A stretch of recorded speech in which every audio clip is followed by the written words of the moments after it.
तो पुण्यात्माओं, तीन लोक से तरपत नाही ये मन भोगी खसिया। जैसे कोई सरपंच बन जाता है गांव का प्रधान, उसकी फिर नीयत ये रहती है कि चेयरमैन बनूं तो बात बने, क्योंकि सरपंचों के ऊपर चेयरमैन अधिकारी होता है। फिर सोचता है चेयरमैन बनने के बाद कि एमएलए बनूं जब बात बने। एमएलए बनने के बाद तो फिर उसके मन में एक धारणा बनती है कि एमएलए भी कोई खास बात नहीं, मिनिस्टर बनूं जब बात बने, जब आनंद आए। मिनिस्टर बनने के बाद उसकी टेंडेंसी बन जाती है कि मुख्यमंत्री बनो जब हाथ में कमांड आवे, न तो कोई मजा नहीं आया।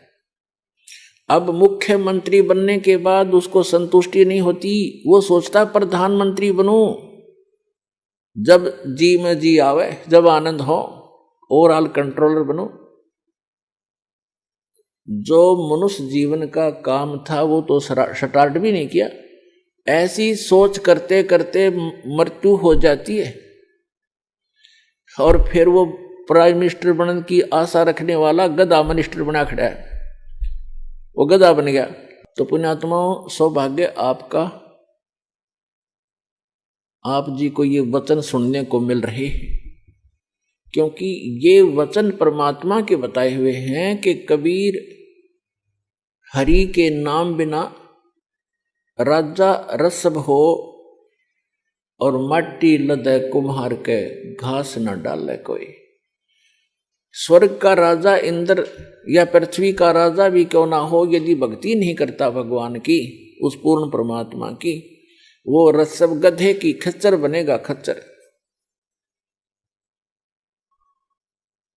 तो पुण्यात्माओं, तो ये ज्ञान परमात्मा ने आके दिया है, इस पर आपने जोर देना पड़ेगा, ये सत्य है। और अन्य साधनाएं जैसे दास बहुत बार बताता है कि जो पूर्व जन्म के प्रारब्ध में, यानी पूर्व जन्म की किस संस्कारों से बनी किस्मत, उसको प्रारब्ध कहते हैं।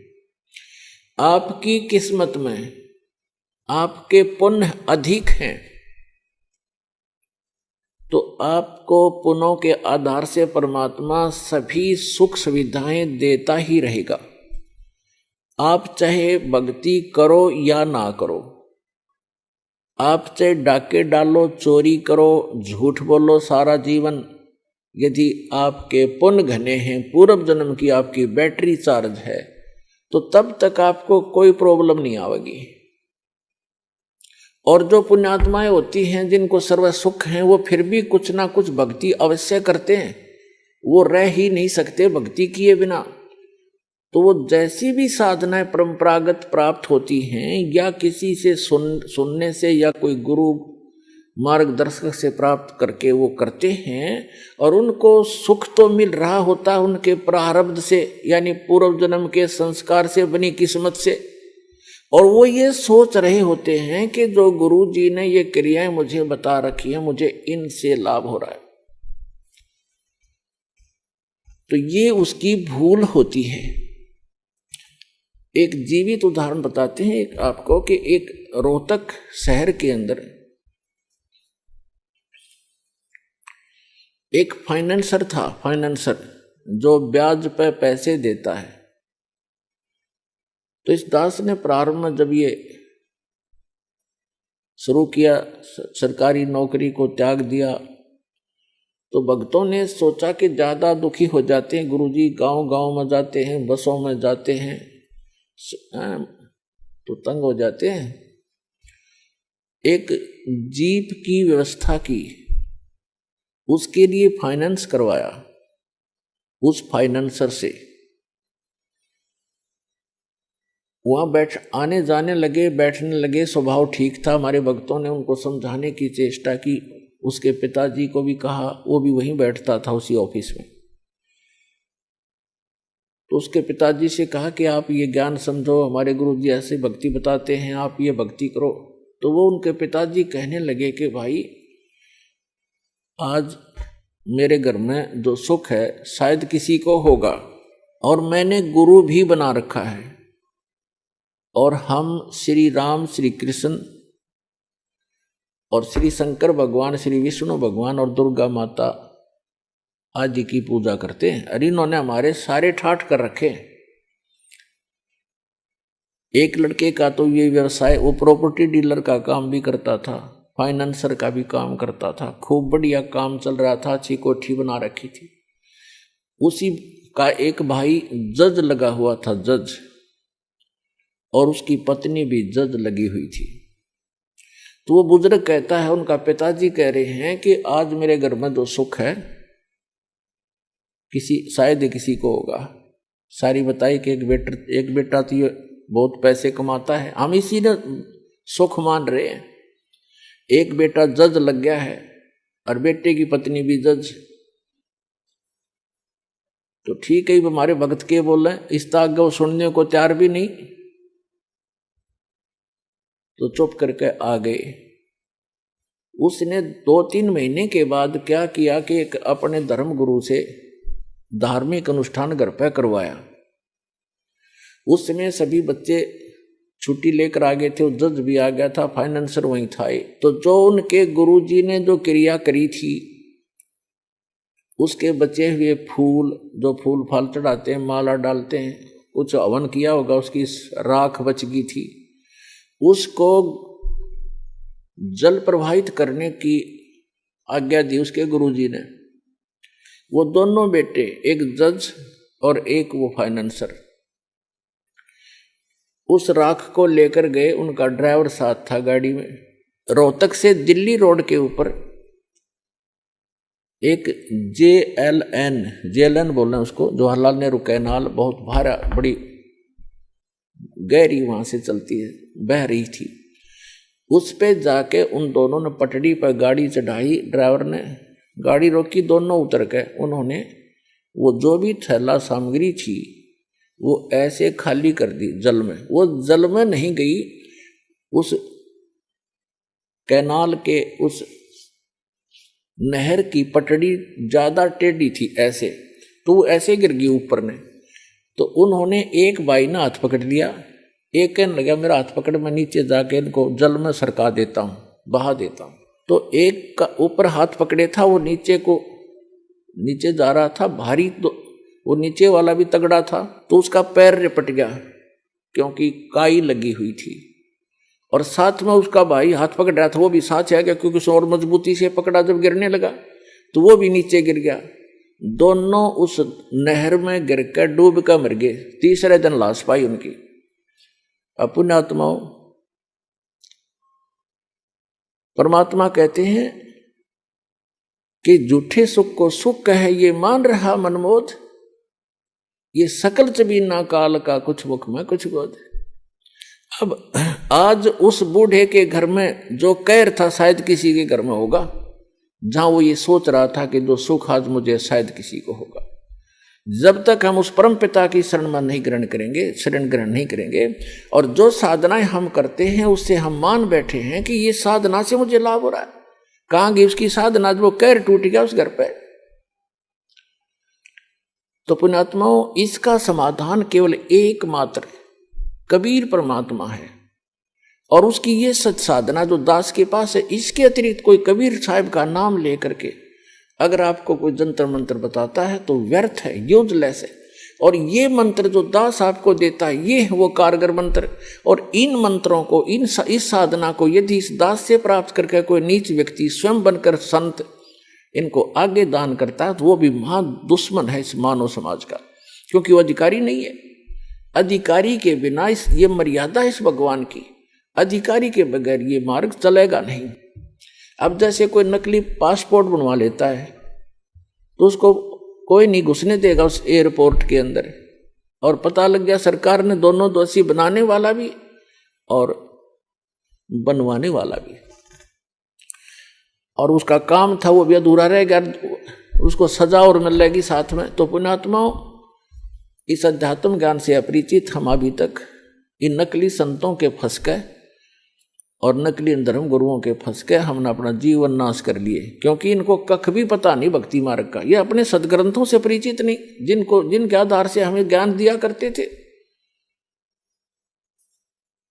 इससे आप जी को एक विश्वास होगा कि सचमुच दो साधना आप कर रहे थे और सुख भी हो रहे थे, और जब कैर टूटने लगे, जब कोई बचाव नहीं हुआ, प्रोटेक्शन नहीं हुआ, क्योंकि वो आपका प्रारब्ध आपको प्राप्त था, आपकी किस्मत मिल रही थी, आपके पूर्व जन्म की बैटरी चार्ज थी। और जब तक बैटरी चार्ज है इन्वर्टर की, तो आपके पंखे भी चलते नजर आएंगे, आपकी ट्यूब भी जग रही होगी, रोशनी घर में होगी, लेकिन चार्जर नहीं लगा रखा, लाइट ठीक नहीं है, तो समझ लीजिए कि आप एकदम अंधेरा हो जाएगा, सब सुविधाएं आपकी समाप्त हो जाएंगी, क्योंकि वो चार्जर आगे है नहीं, जिससे बैटरी में जो पावर स्टोर हो रही थी। तो इस पर अब ये जो चार्जर दिया जाएगा आप सभी पुण्यात्माओं को, और इससे आप अपनी भक्ति, इस आत्मा को चार्ज करो, आपके जो सुख समाप्त हो गए थे फिर से शुरू हो जाएंगे।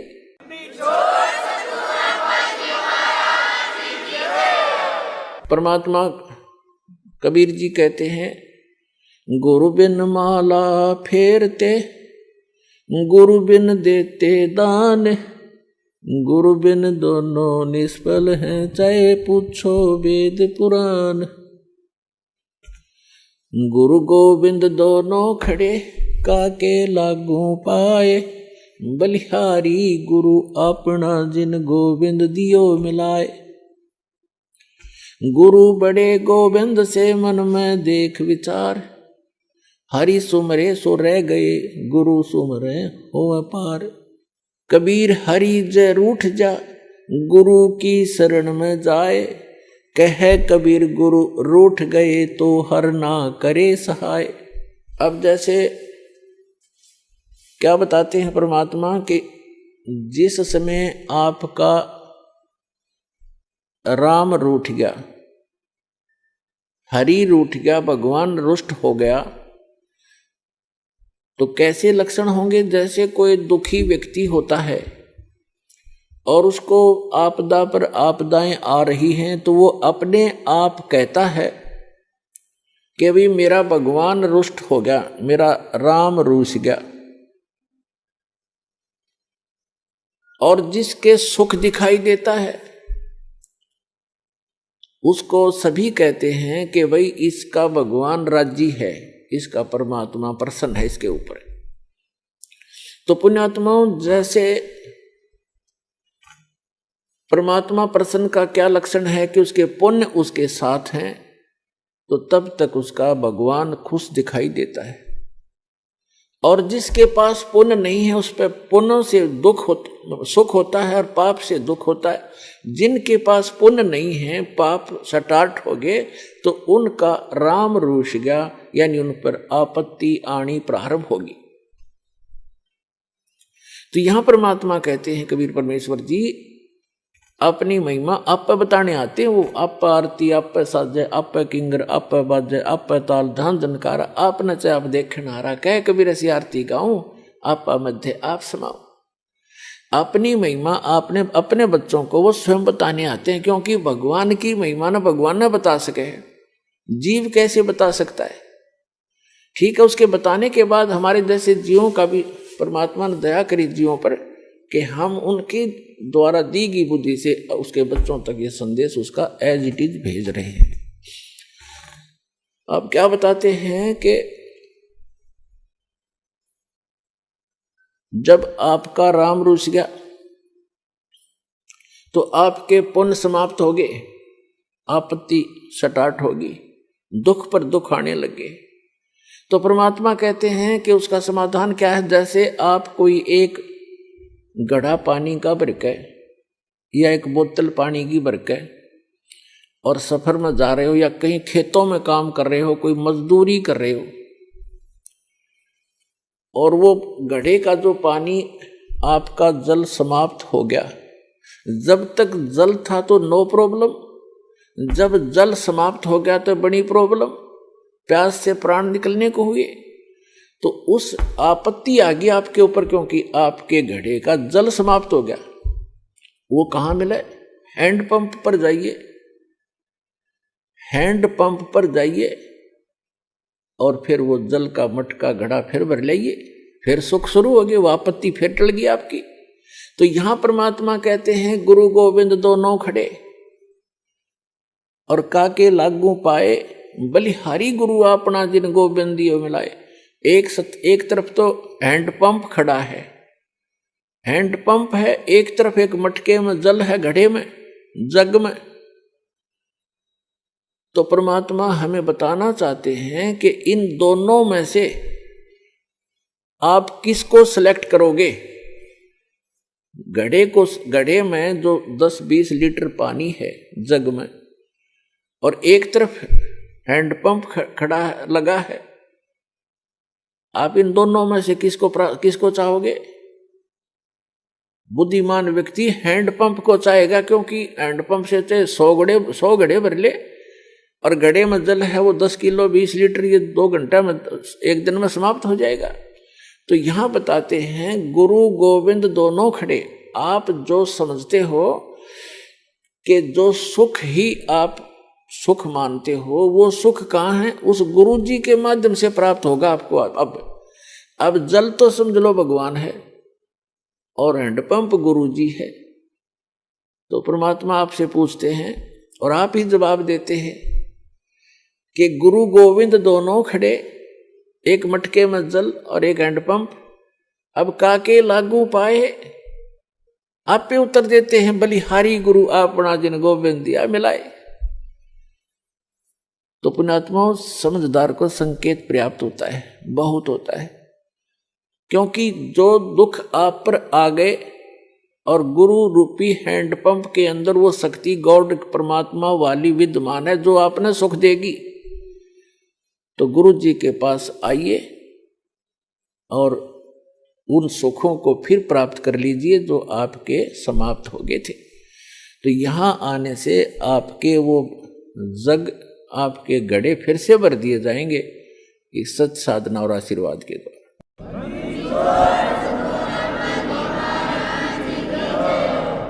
अपनात्माओं, आपको यहाँ आने से कितना पुण्य मिलता है और आप कितने खाली हो चुके हो पुण्यों से।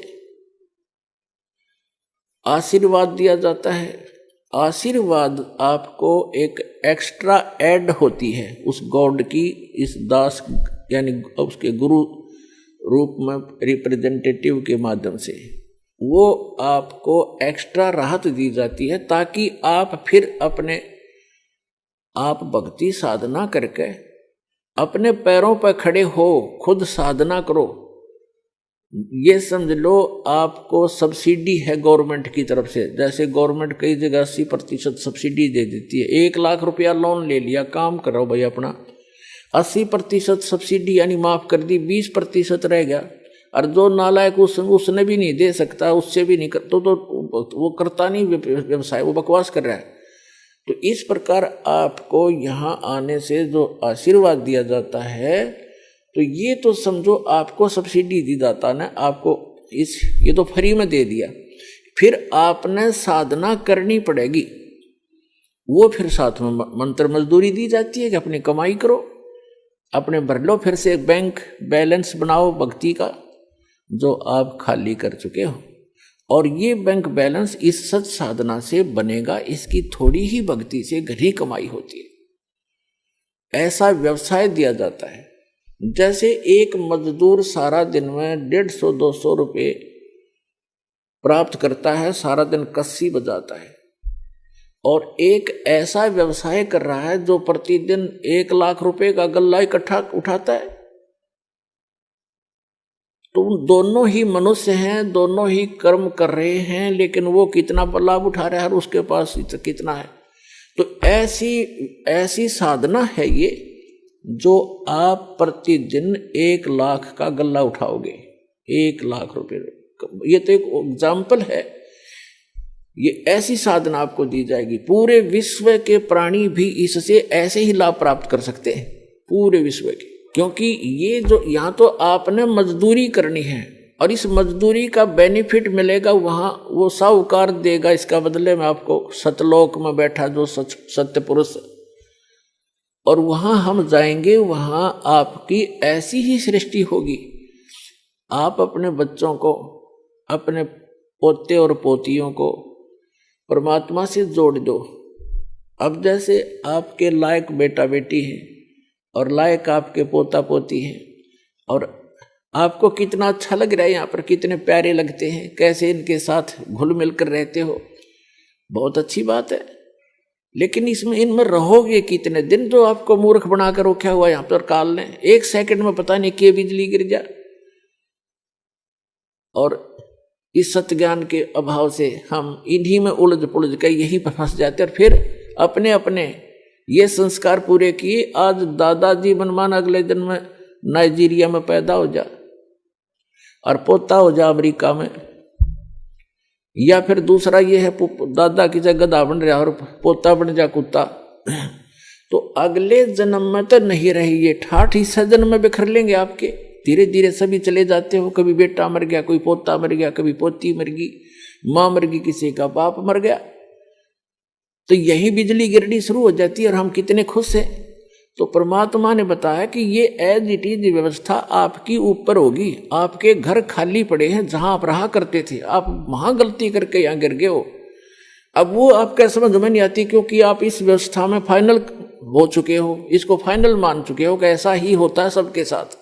नहीं, अब इससे आपका बुद्धि का सतर उत्तिष्ठ होगा, उठेगा, उभरेगा। इस ज्ञान से आपको यहाँ का ये नरक दिखाई देगा जिसको आप स्वर्ग समझ बैठे थे, सुख मान बैठे थे। अब जैसे बहुत से उदाहरण हैं। एक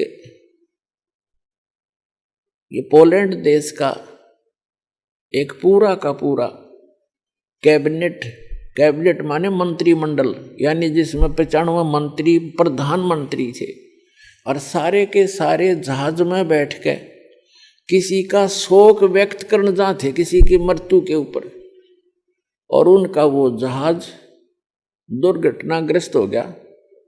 वो सारे के सारे मर गए 1 ही सेकंड में। अब ये 2 साल पहले की बात है, सन 2011 में।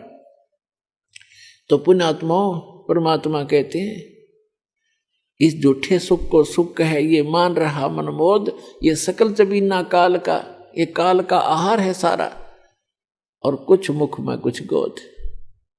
अब उनकी कितनी हवा में उड़ रहे थे वो। प्रत्येक आदमी ऐसे ही रहता है। एक छोटा सा व्यवसाय करने वाला ही फूला नहीं समाता, वो तो प्रधानमंत्री सतर मंत्री सतर के आदमी थे। तो उनकी कितनी इच्छाएं थी, ये कर देंगे, वापस आएंगे, ऐसा करेंगे, वैसा करेंगे, अब खाक करेंगे। अब कोई बिल्ली बनकर घूम रहा, कोई कुत्ता बनकर घूम रहा होगा, कोई गधा बन गया होगा, कोई किसी और दुर्गति में गंदी नाली का कीड़ा बनेंगे।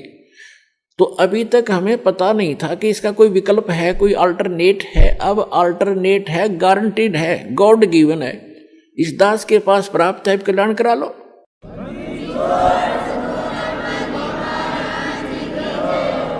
ऐसे ही यहाँ बहुत से उदाहरण आप देखते हो। एक मुख्यमंत्री जी हेलीकॉप्टर में जा रहे थे, आगे लोग उनकी स्वागत में मालाएं लिए खड़े थे, और वो दुर्घटनाग्रस्त हो गया। 3 दिन में लाश पाई उस मुख्यमंत्री जी की। और अब क्या बनेगा आगे का हमें पता है, इस दास को पता है, परमात्मा के विधान से परिचित। अगले जन्म में गधा बनेगा। अपने पूर्व जन्म की मलाई को नाश कर लिया, आगे भक्ति की नहीं, चार्जर ठीक मिला नहीं। पुण्यात्मा होते हैं जितने मंत्री हैं या अफसर हैं, अधिकारी हैं, या कोई अच्छा जो व्यवसाय है जिसका, और या वैसे मानव श्री प्राप्त है जिनका, तो वो भक्ति के लिए भटकते रहते। वो चाहते हैं भक्ति करें और वो करते भी रहते थोड़ी बहुत, लेकिन वो साधना ठीक नहीं। शास्त्र विधि को त्याग कर दो, मनमाना आचरण करते। जैसा आपको रोहतक के एक परिवार का उदाहरण दिया, वो जब तक साधना उनकी, वो साधना कर रहे थे, शास्त्र विधि त्याग का मनमाना आचरण कर रहे थे। वो नकली गुरु था जो उनसे क्रियाएं करा रहा था, और उनको ये भ्रम था कि तुम इन गुरु जी के द्वारा बताएगी साधनाओं से आप सुखी हैं। अब इस तत्व ज्ञान की रोशनी में आपको पता चलेगा कि वो उसके पूर्व जन्म के प्रारब्ध थे, वो पूर्व जन्म के संस्कारों से बनी किस्मत में लेख थे। उनको वो मिटा नहीं सके वो गुरु और उनकी साधनाएं। और ये सतपुरुष कबीर भगवान की साधना इस दास के पास है। इससे कहते हैं संत शरण में आने से आई टले बला, और जय मस्तक में सूली हो मृत्यु हो वह कांटे में टल जाए। जय मस्तक में सूली हो तो वह कांटे में टल जाए, यानी थोड़ी बहुत जैसे किसी की मृत्यु होनी हो और टांग टूट गई दुर्घटना में, सारा न बचाव रह गया, टांग तो जुड़ जाएगी 6 महीने में, और जीवन कैसे मिले।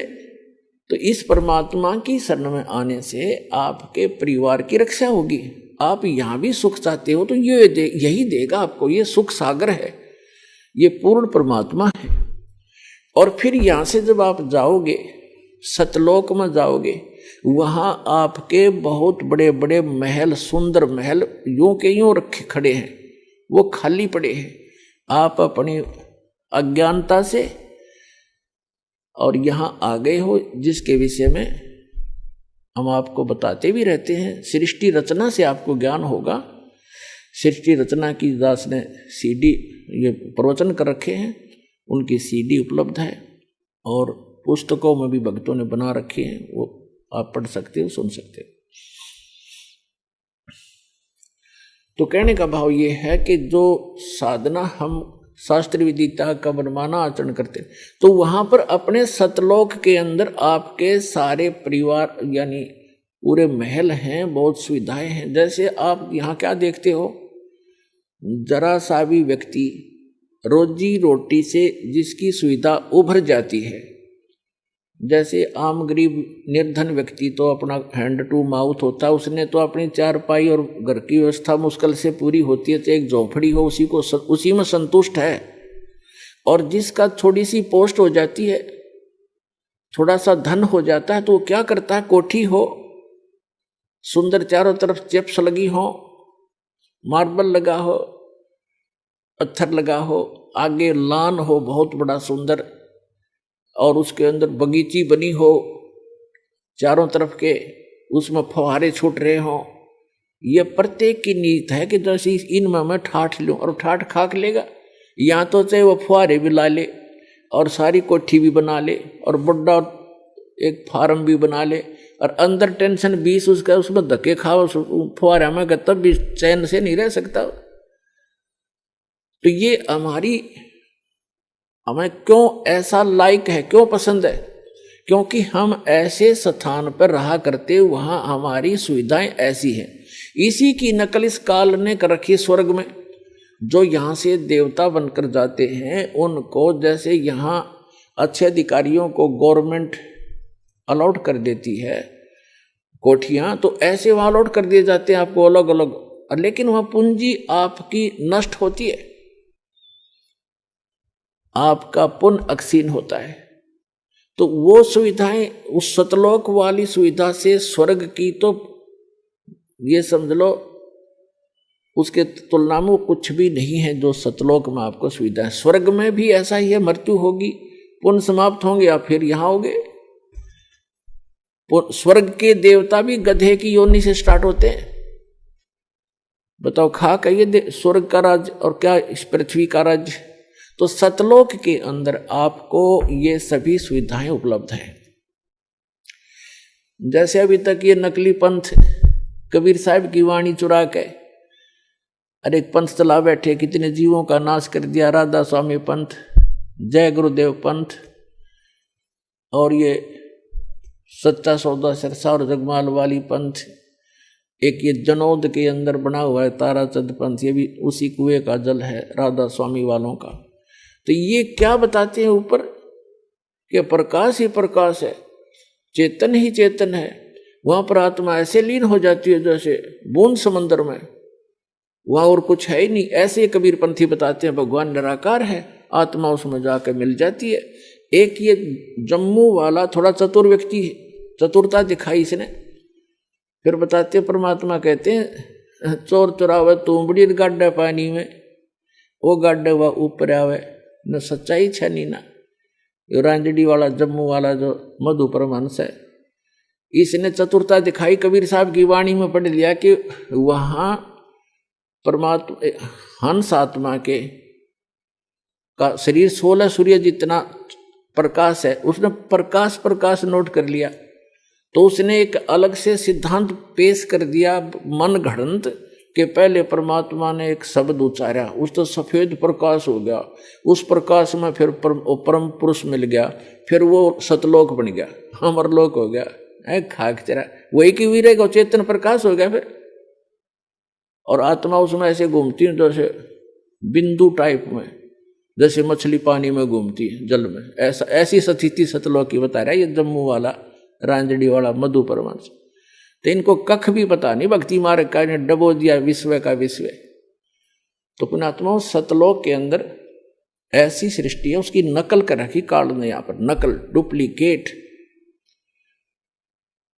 अब देखो कोई भी व्यक्ति वृद्ध होना पसंद नहीं करता।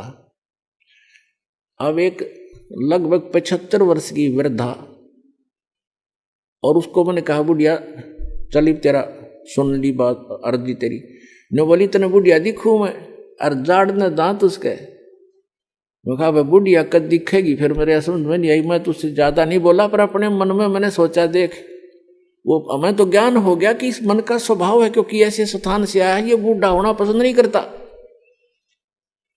ऐसे ही एक रिटायर्ड मास्टर जी था, वो कहने लगा जी ऐसे ऐसे अभी नाम लिया मैंने आज ही, और मेरे ऐसी ऐसी गड़बड़ सी रहती है। मैं बोला वृद्ध हो गई भी, इतनी थोड़ी बहुत ठूठा तो हो ही जाती है। मैं बोला अभी बूढ़ा कहाँ हुआ हूँ, 74 साल का ही तो हूँ। अच्छा भाई बूढ़ा कर दोगा फिर तो ये स्थिति हमारे मन की है, और ये बिल्कुल ठीक है, क्योंकि और फिर मृत्यु क्यों होती है?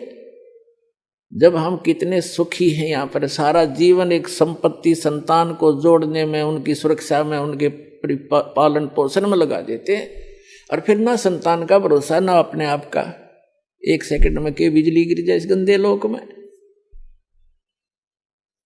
तो ये इसका समाधान बताया भगवान। अभी तक विकल्प नहीं था हमारे पास, हम ज्यादा से ज्यादा स्वर्ग माना करते थे, स्वर्ग चले जाएंगे। स्वर्ग का नहीं पता था, स्वर्ग में गए हुए प्राणी भी वापस आते हैं।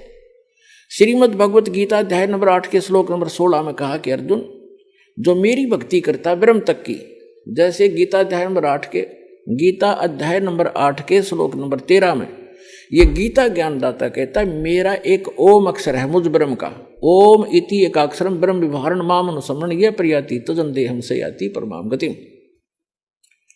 मुझ ब्रह्म का केवल एक ओम मंत्र है, नथिंग एल्स, इसके अतिरिक्त कोई मंत्र नहीं। ये और अटपट करते हैं ओम नमः शिवाय, ओम भगवते वासुदेव नमः, एवं नमः, ये बकवाद है सारी, ये मंत्र नहीं मोक्ष मार्ग, ये तो भांग है समझ लो, गेहूं के बीज के स्थान पर।